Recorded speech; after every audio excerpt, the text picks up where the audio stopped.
Back with Brian Westbrook, continuing with the Antonio Brown story. Quick recap now. New team, the Oakland Raiders. New quarterback, Derek Carr. And new head coach, John Gruden. Carr seems excited to join forces with Brown, tweeting, "Brother, let's get to work." Here's how Gruden described Antonio Brown before facing him last season. I've told all our receivers, if you get a chance to watch him practice, you'll see what unlocks the greatness in him. He's the hardest working man, I think, in football. Hardest working player I've ever seen practice. And I've seen Jerry Rice, I've seen a lot of good ones. But I put Antonio Brown at the top. And if there's any young wideouts out there, I'd go watch him practice, and you figure out yourself why he's such a good player. Nobody argues with that. Everyone can agree that he is. I can argue with that. Jerry Rice worked just as hard and show up on time.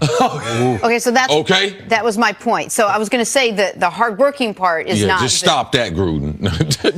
Well, how good a fit is Antonio Brown in Oakland? But given the quarterback, the offense, and the head coach that he's going to be matching up. Yeah, they have some issues offensively. Quarterback has to be elite. Derek Carr hasn't been elite his entire career. They need a running back. They need a running game to solidify their offense. They don't have that. Offensive line has struggled, gave up 52 sacks last year. That's a problem right there. They have to figure out what they're going to do with Jared Cook, and he's a free agent, so there's that. Do you add Antonio Brown to all of that equation? He helps Derek Carr. He'll help our running attack. He'll also find a way to get the football. So you talk about chemistry, he's going to get the targets. John Gruden will throw him the football. So I think he's a good fit. You add 15 touchdowns to any team, it's a good fit. That team needs an awful lot of different things offensively to be a good football team offensively. He can't fix all those different things that they need. No, he can't. John Gruden's been coaching the NFL 12 years, and I just think it's important that people understand what he has been and what he hadn't been. All right? Because Antonio, 6 straight years, 100 and at least 1,200 yards receiving. So is John Gruden, what will he do with that? I don't know.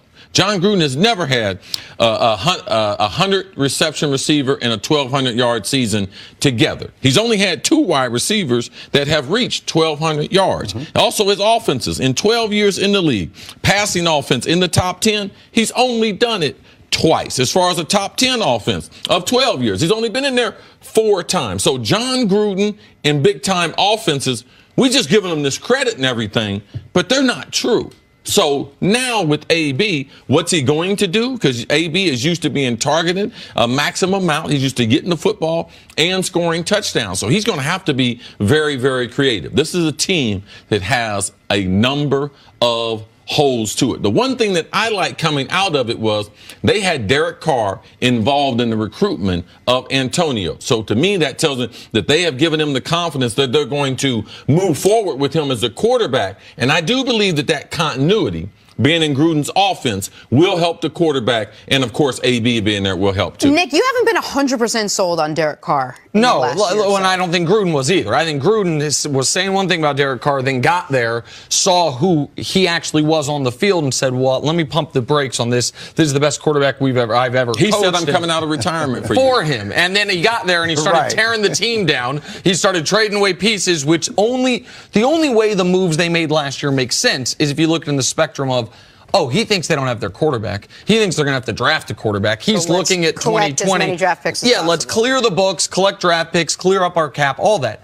But I also think he understands that they might not get Kyler Murray even if he wants him this year because the team drafting number 1 might want him. Maybe they don't like Haskins. Maybe they don't know if Haskins will be there at 4. He knows it's more likely than not that Derek Carr is going to be the quarterback for at least 1 more season. So there is an element of the Dak Prescott, Amari Cooper situation where what was one of the reasons the Cowboys paid a premium for Amari Cooper? Because they had to find out about Dak. They had to give Dak a fair opportunity, what he could do with the number 1 receiver. And so now with Derek Carr, if this might be his last audition year, you can't send him out there with the wide receivers they had. They had a tough wide receiving core with Amari Cooper. Once you get rid of Amari Cooper, they were one of the most bereft of talent wide receiving cores in the entire league. Now you get the guy at the top of the league. So even I think the narrative around Gruden and his era, his time as a head coach was greatly inflated, and CC pointed out those numbers. But that is independent of this fact.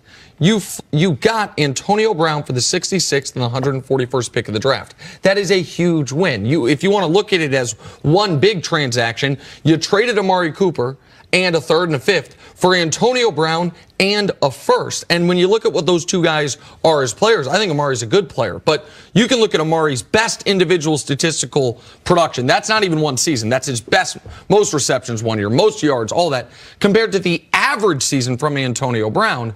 And you realize that one player is a very good player. The other player is a great player.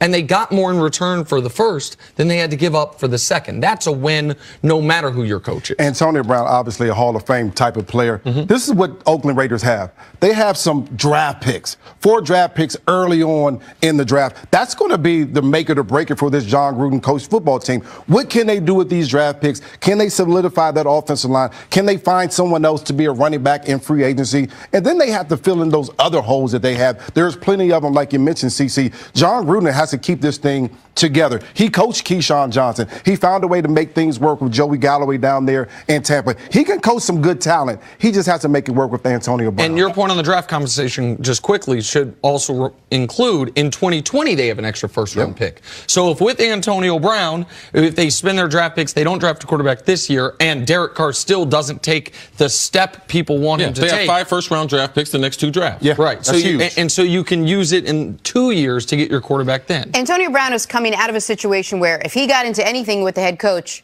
he basically won. He kind of got what he wanted. If he wanted to show up late, if he wanted to show up to whatever he seemingly wanted, Mike Tomlin sort of let him have it. It's not going to be that way in Oakland.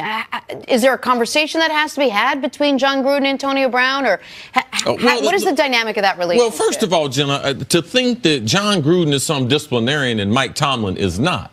Like, for one, in Pittsburgh, Antonio didn't get everything he wanted. He did get some superstar treatment, but he wasn't getting more than Ben Roethlisberger was getting because all the stories that have come out. So Mike Tomlin has a way of doing things. I mean, Gruden is not the type of disciplinarian. I know from an image standpoint, he likes to, but there's always been some stuff going on with Gruden's team. And to me, how does he deal with this superstar? How does he manage him? And how does it get when it's bad? What are they going to do? Because they're going to have some blow-ups on the sideline. And the reason why you have blow-ups, miscommunication, and what you told me during the week is not playing out. And also a guy used to winning. Guys do not want to lose. And so you're going to see his face in the camera with Gruden. And I don't know how he's going to be able to resolve it because the guy's got guaranteed money. And when he didn't have guaranteed money, he wasn't showing up. Now he's got guaranteed money. I don't know what his behavior is going to be. You hope that he's a different type of player. John Gruden bringing him in. Now you have to be the leader. You didn't have to be the leader in Pittsburgh. You had Big Ben. He wanted to be the leader. That was the company guy. That was a guy that the team wanted to be the leader. Now you're here in Oakland. You have to be the leader. Derek Carr, the quarterback, hasn't been that guy because of his play on the field. Brian, thanks for joining us. Thank you. Great job, man. Much appreciated. Take a break. Coming up, could Le'Veon Bell man. Thank you. team up with AB in Oakland? That's next on First Things First. Gruden's never had a wide receiver.